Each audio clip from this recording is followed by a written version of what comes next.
அப்போ அந்த ஊழலுக்கு எதிராக இருக்கக்கூடிய எம்ஜிஆர் அவர்கள் ஊழல்வாத திமுகவை வந்து எப்படியாவது வீழ்த்தணும்னு சொல்லிட்டு ஒரு மாபெரும் சக்தியை திரட்டி அவர் ஒரு தேர்தல் அணுகுமுறையை வைத்து அந்த தேர்தலில் ஜெயிக்கிறாரு, முதலமைச்சராகிறார். அவர் உயிரோடு இருக்க வரைக்கும் திமுகவால் ஆட்சிக்கு வர முடியும். இங்கே வந்து அண்ணாவையும் எம்ஜிஆர் அவர்களையும் நம்ம எடுத்ததற்கான காரணம் அவர்களுடைய தேர்தல் அணுகுமுறை. என்ன தேர்தல் அணுகுமுறை?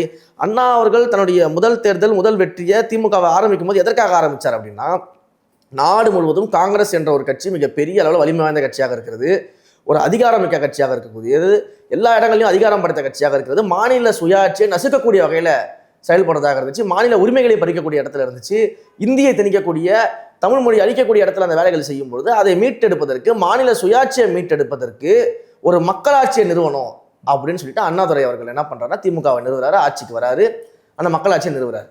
அடுத்தது கலைஞர் அவர்கள்கிட்ட அந்த கட்சி போனதற்கு பிறகு அது ஊழல் கட்சியாக மாற ஆரம்பிக்குது. அப்போ ஊழல் குற்றச்சாட்டுகள் வருது. எம்ஜிஆர் அவர்கள் அந்த ஊழல் குற்றச்சாட்டுகளை கேள்வி கேட்கிறாரு. அப்போ அதற்கு பதில் இல்லாமல் அவர் அந்த கட்சியிலிருந்து வெளியில் வரும்பொழுது அதிமுகன்ற ஒரு கட்சியை ஆரம்பித்து எம்ஜிஆர் அவர்கள் அந்த ஊழலை எதிர்த்து போராடுறாரு. அப்போ அந்த ஊழலுக்கு எதிராக இருக்கக்கூடிய எம்ஜிஆர் அவர்கள் ஊழல்வாத திமுகவை வந்து எப்படியாவது வீழ்த்தணும்னு சொல்லிட்டு ஒரு மாபெரும் சக்தியை திரட்டி அவர் ஒரு தேர்தல் அணுகுமுறையை வைத்து அந்த தேர்தலில் ஜெயிக்கிறாரு, முதலமைச்சராகிறார். அவர் உயிரோடு இருக்க வரைக்கும் திமுகவால் ஆட்சிக்கு வர முடியல. அப்போ இன்றைக்கும் அந்த நிலைமை இருக்குது. அந்த சேம் சினாரியோ இன்றைக்கு இருக்குது.